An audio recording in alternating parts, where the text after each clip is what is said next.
Apa kabar kalian? Hari ini kita membahas kisah Issei Sagawa, si pembunuh yang mempunyai obsesi memakan daging serta setubui korbannya. Tapi sebelum lanjut ke pembahasannya, tolong dukung channel Brutal Story dengan klik tombol subscribe, like dan nyalakan juga icon lonceng, agar channel Brutal Story dapat berkembang dan update terus kasus-kasus kriminal di penjuru dunia. Kisah Issei Sagawa, terobsesi jadi kanibal dengan setubui, dan makan jasad korbannya namun berhasil lolos dari hukum. Seseorang dengan kesehatan mental yang terganggu cenderung akan melakukan hal-hal aneh hingga sadis. Seperti kisah pria asal Jepang bernama Issei Sagawa yang sudah terobsesi menjadi seorang kanibal sadis. Bahkan Issei Sagawa diketahui pernah membunuh seorang wanita, menyetubuhi jasadnya kemudian memakannya. Issei Sagawa dilahirkan dalam keluarga kaya pada April tahun 1949 di Jepang.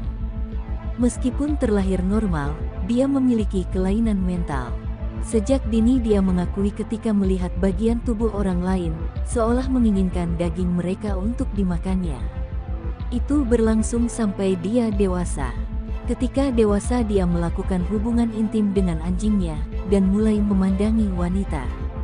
Ketika malam hari, dia masuk ke apartemen wanita. Namun karena ukuran tubuhnya terlalu kecil dia tidak sanggup menjatuhkannya wanita itu ke lantai.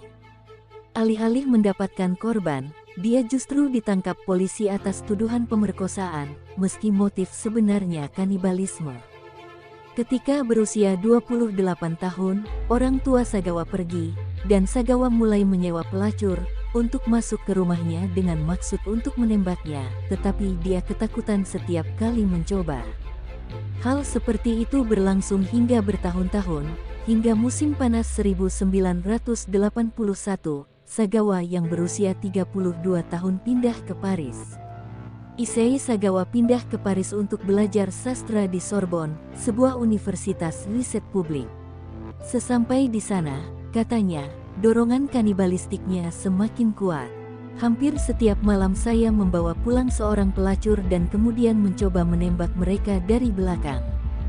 Kemudian, pada tahun 1981, setelah menahan keinginannya selama 32 tahun, dia akhirnya mewujudkannya. Reni Hartevelt adalah seorang mahasiswa Belanda yang belajar dengan Sagawa di Sorbonne. Seiring waktu, Sagawa menjalin persahabatan dengannya, sesekali mengundangnya ke rumahnya untuk makan malam.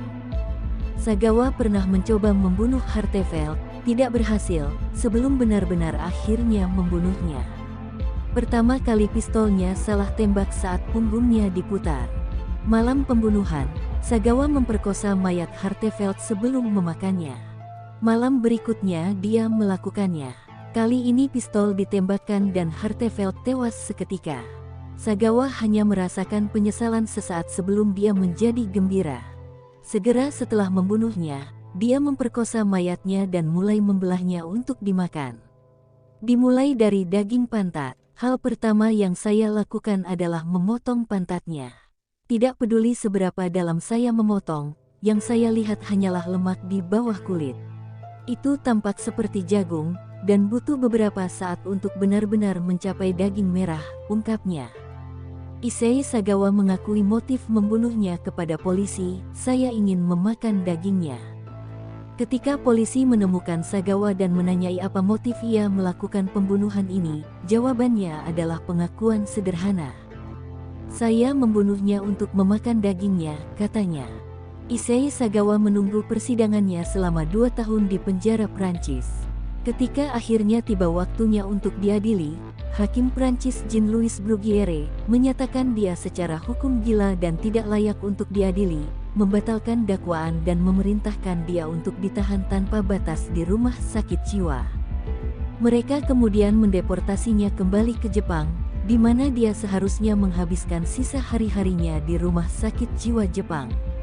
Namun ia justru tidak dihukum.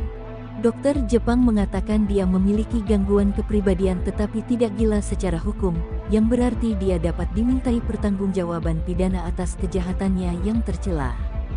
Namun, pihak berwenang Prancis tidak ingin melanjutkan penuntutan dan Sagawa diizinkan untuk bebas pada tahun 1986. Dia kemudian menjadi selebriti di Jepang dan membintangi film porno pada tahun 1992 di mana dia berpura-pura memakan seorang wanita. Sagawa telah menulis hampir 20 buku dan sempat memiliki kolom mingguan di sebuah majalah Jepang. Dia muncul di acara Memasak Jepang, menulis ulasan restoran dan menjual lukisan. Sekarang, Sagawa berusia 72 tahun dan tinggal dengan nama baru di Tokyo. Saat ini ia dirawat oleh adik laki-lakinya setelah mengalami stroke pada tahun 2013.